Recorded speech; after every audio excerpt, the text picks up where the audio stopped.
Salve nação! Bem-vindos ao canal O Imparável Flamengo.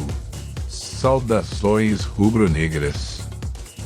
Neste vídeo apresentamos a coletiva na íntegra do Tite após a partida entre Flamengo e Palmeiras pelo Brasileirão. Agradecemos a sua companhia e também a sua curtida. Não deixe de seguir o canal. Vamos à nossa vinheta e na sequência a entrevista. Um grande abraço, nação!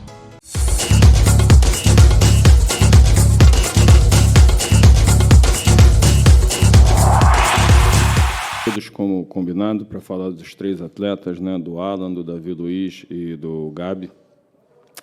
Vamos começar então pela sequência pelo Alan. Ele teve uma lesão no dia 13 do 9 de setembro, fez uma ruptura da fáscia plantar do pé esquerdo, como a gente notificou para vocês. E também, como a gente notificou para vocês, era uma lesão que prazo mínimo de 8 semanas, em torno de 8 a 12 semanas. Dentre esse tempo, que na verdade ainda nem completaram as primeiras 8 semanas iniciais mínimas, que se completariam na semana que vem, mas ele tinha uma lesão crônica no tornozelo direito, e desde que ele chegou aqui, ele tinha um osteófito, uma calcificação que gerava dor nele, e a gente tinha programado de fazer essa intervenção cirúrgica no fim do ano, no tornozelo direito. Uma vez que ele teve essa lesão, que a gente não esperava, da face, foi optado por antecipar esse procedimento no tornozelo direito, para que a gente ganhasse esse tempo que ele já estaria parado obrigatoriamente por causa da lesão da fáscia no pé esquerdo, e foi feito isso 3 semanas após a lesão inicial, porque nós precisávamos de um tempo mínimo para que ele pudesse apoiar no pé esquerdo, porque ele teria que tirar a carga do pé direito, e a gente ganhou esse tempo e optou por fazer isso ao invés de fazer no fim do ano. O Davi Luiz, no dia 19 de outubro, no jogo contra o Cruzeiro, ele teve uma entorse grave do tornozelo direito. Foi realizados os exames complementares, onde ele teve ruptura do ligamento talo-fibular anterior, do ligamento deltoide. E ele está indo para a 3ª semana, está evoluindo bem. A gente espera que na próxima semana ele comece já essa transição física, apesar de ser uma lesão que o prazo é em torno de 6 a 8 semanas. A gente tem que entender e diferenciar, né, que quando eu falo, por exemplo, de um entorse de tornozelo, eu posso ter um entorse leve, moderado ou grave, ou um grau 1, 2 ou 3, e o dele foi um entorse considerado grave, porém ele está com uma evolução acima da expectativa, talvez, uma dedicação também, um atleta que é um profissional ímpar, como o Alan também. O Gabriel, ele tem o que a gente chama de entesopatia, que é uma lesão por sobrecarga no tendão dos adutores, na inserção no osso. E não é de hoje, já há algum tempo a gente tinha detectado isso, diagnosticado e feito uma previsão de tratamento no fim do ano também, com uma pequena intervenção de medicina regenerativa, para que a gente pudesse usar, né, alguns ortobiológicos, que a gente chama, para melhorar o reparo tecidual, acelerar isso. E é uma lesão que a gente vinha controlando, em alguns momentos sente um pouco mais de dor, em outros momentos está praticamente assintomático, e como óbvio, né, ele também, as decisões são sempre conjuntas, e a gente, diante de tudo isso, né, faltando apenas 6 jogos, nesse momento final, a gente optou por tratá-lo e fazer esse procedimento no fim do ano, se assim permitir. Óbvio que, se nesse período, algum momento, a dor tiver incapacitante, que é óbvio que a dor limita no momento, né, ou seja, em alguns momentos, talvez ele não esteja 100%, mas não é uma lesão incapacitante no momento. Se em algum momento, até o fim do ano, isso aumentar de uma maneira que a gente tenha que parar, a gente vai parar e vai tratar. Se a gente conseguir, e isso depende da individualidade biológica de cada um, de cada atleta, se for algo que a gente consiga controlar até o fim do ano, é óbvio que a gente vai fazer todo esforço nesse momento final para que o professor possa contar com todos os atletas possíveis. Então, acho que é basicamente isso.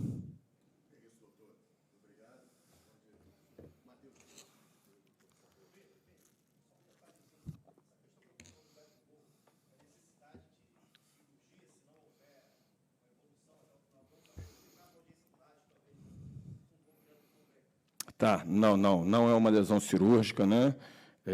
Então, como eu falei, é um tratamento que a gente chama de medicina regenerativa. Hoje em dia você tem várias terapias e isso estimula o reparo que a gente vai fazer, né? São terapias que estimulam o reparo tecidual para que melhore a vascularização, a cicatrização, né? Então, por sobrecarga, tem um tendão que está inflamado, né? E, na verdade, é um tratamento, é uma intervenção, digamos assim, por isso que a gente está tentando, né, controlar para que faça no fim do ano, porque não é uma cirurgia, mas tiraria ele de alguns dias de treinamentos e jogos, e a gente sabe que aqui alguns dias são uma eternidade, né, no nosso calendário. Então, a gente está fazendo todo o possível, sempre controlando, da mesma maneira, né, que o controle de carga hoje é diário, evolução no departamento médico também. Então, é o que a gente está fazendo, está controlando, e, como eu falei, pode ser que não consigamos, que tenha que parar antes do fim do ano, mas a nossa tentativa e do atleta também, ele está disposto, enfim, a levar essa situação para todo mundo fazer o esforço máximo possível nesse fim de campeonato para que a gente possa entregar o melhor que a gente tem para o professor. Claro. Então, vamos seguir. Por favor, Matheus. Obrigado, Tanuri. Perguntas para o Tite, para o Matheus?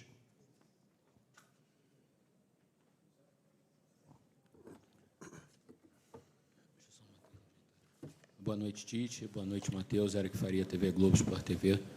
Tite, hoje a gente viu o Everton Cebolinha, mais uma vez, repetir uma grande atuação. Foi eleito, inclusive, até o craque do jogo na nossa transmissão e tal. O apogeu dele assim na seleção brasileira com você foi muito grande, com o Renato ele já vinha jogando muito bem com o Grêmio, e o Brasil acabou ficando assim apaixonado pelo Cebolinha naquela Copa América de 2019. Ele veio para o Flamengo, não conseguiu repetir nenhuma daquelas boas atuações até a tua chegada. O que faz um jogador assim, em tão pouco tempo, recuperar a boa forma, o bom futebol? É uma palavra, é uma confiança, é uma parte mental que você toca nele e faz com que ele consiga recuperar movimentos que ele parecia ter perdido. Queria que você falasse um pouquinho desse redescobrimento do Cebolinha no Flamengo. Obrigado, boa noite. Boa noite. Eu entendo a individualidade, vou responder de individualidade, mas o conjunto tem que estar, a engrenagem ela tem que estar funcionando, senão isoladamente ninguém aparece. Isso é um conceito. Sobre a individualidade, eu só vou dar um exemplo. Teve um determinado momento que um atleta foi contratado, um atleta que eu dirigi a equipe, e ele foi contratado para jogar na Alemanha. E o diretor disse assim, tu tem um ano para te adaptar.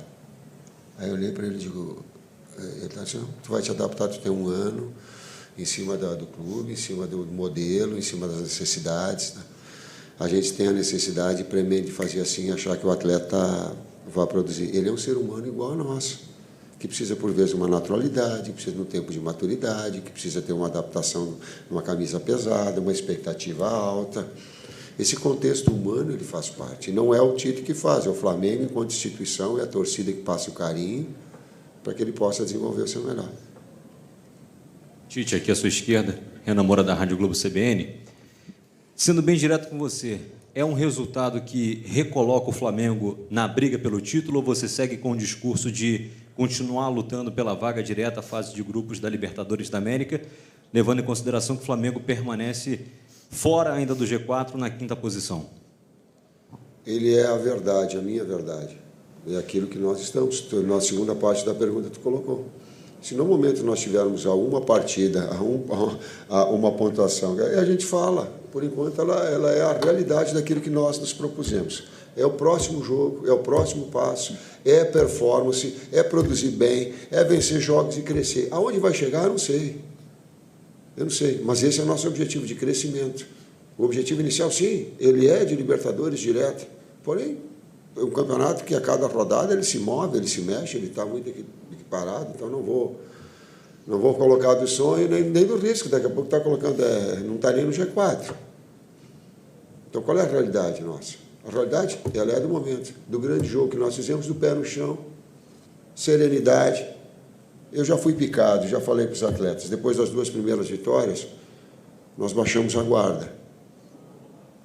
E nós aprendemos já. Nós, enquanto conjunto, a gente já aprendeu. Tite, Matheus, Gustavo aqui na direita de vocês. Matheus, a gente sabe do teu trabalho no dia a dia, na bola parada, e nós vimos hoje uma evolução muito grande do Flamengo nesse sentido. E se você pudesse revelar um pouco do que você conversa com ele durante o jogo, hoje, por bastante momentos eu vi ali você do lado dele conversando, e o Tite, a importância da recuperação do Pedro, que mais uma vez contra o Palmeiras consegue fazer um grande jogo. A gente vai conversando durante o jogo situações que a gente pode pensar em ajustes e como a gente pode potencializar a equipe ou estar conseguindo equilibrar quando o adversário também está numa situação um pouco melhor que a gente. Então, fica eu, o Kleber, também conversando com o César, com o Lucas, com a comissão inteira lá em cima, e a gente fica trocando ideia para a gente conseguir elaborar esses ajustes. E quanto à bola parada, é muito bom a gente conseguir chegar no clube e os atletas serem receptivos a uma ideia nossa. Então, quando a gente consegue implementar uma ideia, os atletas acreditam e todos juntos vamos fazendo isso para melhorar no dia a dia, a gente tem essa evolução. E a gente está começando ainda, a gente precisa melhorar. Damir, sobre? De novo, entra na individualidade, eu sei. A equipe está em formação, ainda se moldando. Ela está ainda em formação e se moldando. Não é que eu quero. Hoje ela tem 2 atletas de velocidade de lado que potencializam um 9 e um articulador, com um segundo meio-campista box-to-box e um primeiro posicional. Ela te traz esse componente, às vezes com um lateral mais atacando a última linha ou mais um construtor. E ainda tem o Varela, jogador de seleção, que hoje se preparou para os 2 lados. Então, tu vai tendo possibilidades e ajustes para que ele possa também tirar proveito quando tu tem jogadores 2 flechas do lado, né? Tu tem jogadores de articulação por dentro, ele também te possibilita um ponto de equilíbrio. Boa noite, Tite. Boa noite, Matheus. Cidão Marinho da Litoral News. Tite, queria aprofundar um pouquinho na questão que você trouxe sobre baixar a guarda nos 2 jogos logo depois das 2 vitórias. Na sua visão, por que motivo a equipe baixou a guarda e como foi a sua conversa com os jogadores e de que maneira você vai trabalhar para que isso não aconteça novamente? Queria perguntar para o Matheus também, a gente viu um Flamengo antes da chegada de vocês, de seu pai, de todo mundo, que não tinha muitas relações humanas com o treinador, tinha muitos problemas entre treinador e jogadores. E a gente percebe que você, o Kleber, o César, seu pai, todo mundo tem uma relação muito próxima com os jogadores, fazem questão de ter essa relação humana. De que maneira isso está importando e está fazendo a diferença no trabalho do Flamengo para buscar essas vitórias na final da temporada? Obrigado. A gente já conversou, e a quantificação de carga, eu volto a dizer, a gente mudou 3 metodologias durante o ano. Tu imagina, eu não gostaria, mas tu mudar 3 diretores teus, ou a tua equipe de trabalho 3 vezes, o quanto isso dificulta a coordenação. Às vezes um gosta de volume, outros gostam de intensidade, outros baixam. Um daqui a pouco faz a bola parada como uma marcação individual, outro posicional, outro mista. Sabe, isso tudo entra na cabeça do atleta, é muito difícil.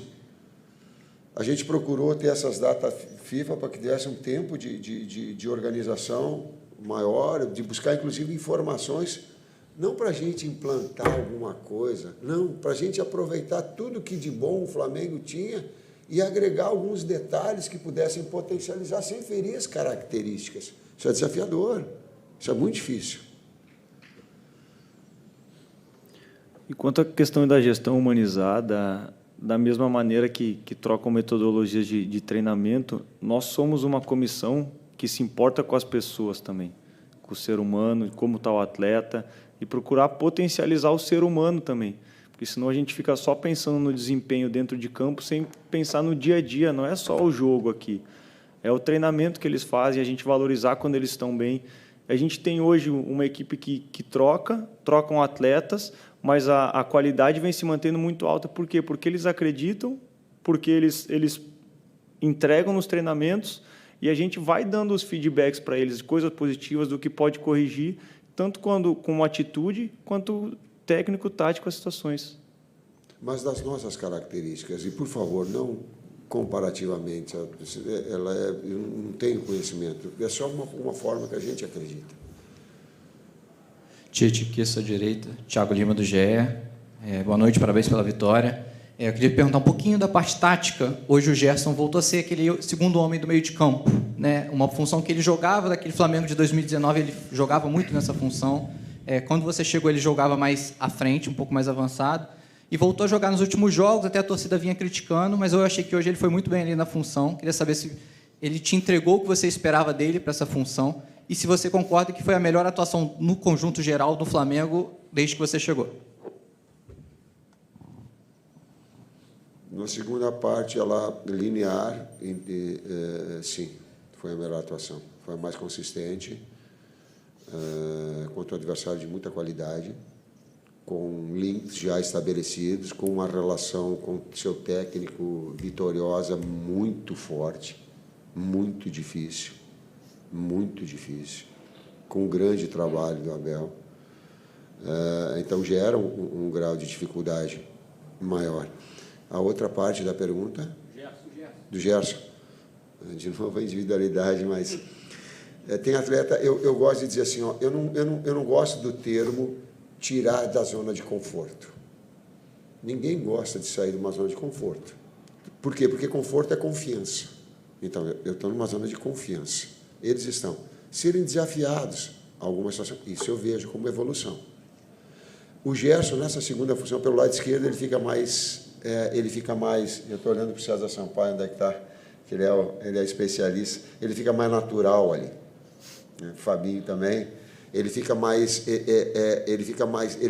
domina mais o setor pelo lado esquerdo.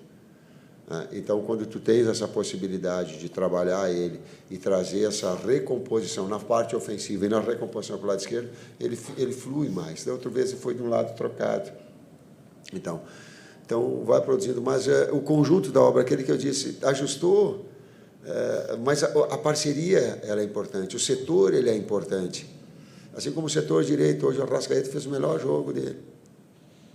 Então, esse processo de evolução, nós saímos pelo lado direito toda hora e ele aparecia nas costas do Zé Rafael, porque o Zé tinha que sair na marcação, ele fazia um terceiro homem, saía no primeiro tempo, o Mateuzinho livre, toda hora, para fazer a jogada de organização, porque a gente tinha um externo aberto nesse aspecto tático. Então, nós vamos aprendendo as características dos atletas para poder dar a eles uma possibilidade de aparecer mais, produzir mais, performar mais, melhor. Tite, aqui, Luiz Assado, UOL. Hoje a torcida começou o jogo cobrando, né, o time e terminou cantando "Seremos campeões". Depois do jogo contra o Santos, você falou sobre equilibrar a expectativa também, né, como ter serenidade para lidar com essa expectativa. E agora, também, na pergunta sobre o título, falou que talvez tenha perdido um pouco o foco depois daquelas 2 primeiras vitórias. Como fazer para você conseguir, de fato, equilibrar a expectativa que vem, talvez, de fora para dentro e não deixar isso entrar no Flamengo agora, no momento decisivo da temporada? Primeiro, foi surpreendente a tua pergunta, porque ela me remete ao quanto eu estava focado, porque eu não vi nada. Sério, eu fiquei tão voltado para o jogo, naquilo que eu pudesse trabalhar, e esse é um nível de concentração muito alto que tu abstrai tudo que vem de fora. Eu falo para os atletas também. Por quê? Porque compreender o torcedor, claro. É óbvio, eu não posso tolher ele de criar expectativas de enorme. O que eu quero colocar é o fato real, é o momento. é onde nós estamos. Esse é o fato que eu coloco só. Aonde nós podemos chegar vai depender da nossa evolução, mas também de que outras equipes também de muita qualidade estão aí. Então, esse é o fato real. E eu acho que eu estava concentrado. Muitas vezes eu acredito também que a equipe vai ditar o tom da torcida um pouco. Então, se a gente consegue trazer eles desde o início da partida com a gente e do jeito que eles conseguiram empurrar a equipe hoje também, a gente não chegou a ter um momento baixo como a gente teve nas outros jogos. A gente conseguiu, a nossa oscilação foi muito, muito pequena. E a gente mantendo o equilíbrio assim, e a torcida empurrando ajuda muito, como foi hoje. Tite, Matheus, boa noite, parabéns pela vitória. Guilherme Xavier da Trivela. Eu queria pegar o gancho justamente dessa questão da torcida, porque na coletiva em Fortaleza, você e o César Sampaio cobraram bastante o apoio da torcida do Flamengo. César Sampaio não, Kleber Xavier. Peço desculpas aí aos amigos, mas vocês cobraram esse apoio da torcida para o jogo contra o Palmeiras aqui no Maracanã, e a torcida compareceu, fez a festa, apoiou o time. O quão importante é esse resgate da sinergia com a torcida, ainda mais depois de um ano de 2023 tão complicado, e o quão importante é isso para uma reta final em que o Flamengo vai jogar 4 dos seus 6 jogos no Maracanã? Eu não cobrei, eu pedi. Desculpa, eu fiz um pedido para que ela compreendesse os momentos que a posse da equipe ter oscilar. Porque é natural, uma equipe está ainda em reformulação. Ela tem um esqueleto, mas ela está em reformulação. Com atletas, por vezes, sem a sua melhor da sua condição. Eu reitero aqui em relação ao Gabi. O Gabi vem com um problema, mas nós precisamos ir se colocando à disposição, sabe? Dando a sua parcela de contribuição, assim como todos, a gente ter essa doação um pouco. Porque atleta de alto nível, eu acho que nunca vi o atleta de alto nível sem dor. Está sempre superando algumas adversidades. E hoje, obrigado para a torcida. Muito obrigado. O carinho com que ela trouxe e o atleta precisa, porque às vezes não é a hora que ele acerta. Ele precisa do carinho na hora que ele erra. E ela trouxe esse comportamento. E vamos precisar sábado de novo, da torcida em peso ajudando a gente. As últimas 2. Tite, Matheus, boa noite. Isaac Andrade, do Flavoz. Tite, neste pouco tempo, né, de trabalho teu, da tua equipe, a gente já vê uma evolução técnica e tática. Mas também tem um pilar, que é a questão emocional. A gente falou muito da questão da humanização, da relação com os atletas. Além de jornalista, eu também tenho uma formação em psicanálise clínica, e uma coisa que eu percebi hoje, que corroborou para que esses fatores se potencializassem no jogo, foi a questão da motivação, da entrada, do brilho nos olhos. Os atletas entraram e se doaram de corpo e alma, como há muito tempo a torcida não via. E isso tem a ver com a questão da torcida responder também. Como é que você trabalha, vocês, a equipe, trabalham para manter essa questão do psiquê? A gente sabe que o atleta não desaprende de jogar futebol, né? Ou ele tem alguma questão física por conta da idade, ou alguma lesão física por conta de alguma coisa que aconteceu no decorrer. Mas também tem as lesões psíquicas, né? Os traumas, as questões que acontecem no dia a dia. Como é a tua tratativa da saúde mental dos atletas, motivando para que eles possam jogar como jogaram hoje e permanecerem assim até possivelmente ganhar um campeonato? Eu vou te dar um exemplo prático do que aconteceu. Eu individualmente errei no gol contra o Santos, porque eu fui reposicionar os atletas, e quem pode ver o vídeo, na bola parada. E eu comecei a trazer para trás um posicionamento que ele era mais central. Deu rebote, e aquele posicionamento que ele era de pressão, ele não deu porque alongou a marcação. Vou te dizer do fato, eu interferi de forma errada. E quando nós nos reunimos, eu falei, Bruno, o teu técnico errou. Por que eu estou falando isso? Porque se eu quiser um atleta que ele seja perfeito, se eles quiserem um técnico que seja perfeito, vamos fazer outra atividade. Eu quero que nós tenhamos uma relação de confiança para falar do acerto e do erro. Assumir e não ser herói ou vilão. Não ser culpado, em cima de uma marca extraordinária de peso muito grande. Mas saber que nós somos todos responsáveis mas ninguém é culpado de nada. Isso deixa um pouco mais. Pô, e aí a mensagem que eu tentei passar, e essa foi, pô, se o técnico fala isso, poxa, eu também vou errar. Mas também vai ter uma equipe de trabalho que ela possa sustentar esse erro. Futebol, ele é assim. A vida é assim. Preguntarle cómo lo ha visto en estas primeras semanas de trabajo y particularmente cómo lo vio hoy contra Palmeiras. Joga muito. Joga muito. Ou box to box ou posicional, pode escolher. Pronto. É isso? É isso? A qualidade técnica que tem, tu pode usar ele nas duas funções, aqui ser sintético. Se tu quer um jogador mais posicional, ele te dá para jogar com um jogador pelo lado, certo? Se tu quer um jogador para liberar ele para fazer box to box, ele vai fazer porque ele tem qualidade técnica individual, ele tem muita qualidade de passe. Se pegar o gol contra o Fortaleza do Pedro, ele está participando de uma ação ofensiva, ele abre a perna, numa jogada que o Felipe Luiz toca no gol do Pedro. Então ele tem... Capacidade de entendimento de jogo é muito grande, ofensivamente e defensivamente. Ele consegue fazer as leituras, além da qualidade do passe, o passe do gol e hoje para o Pedro, fazendo a leitura no momento certo, na hora exata. Essa resposta quem tinha que dar era o César Sampaio, não? E eu não, Matheus. É isso, gente. Obrigado a todos. Boa noite. Até sábado.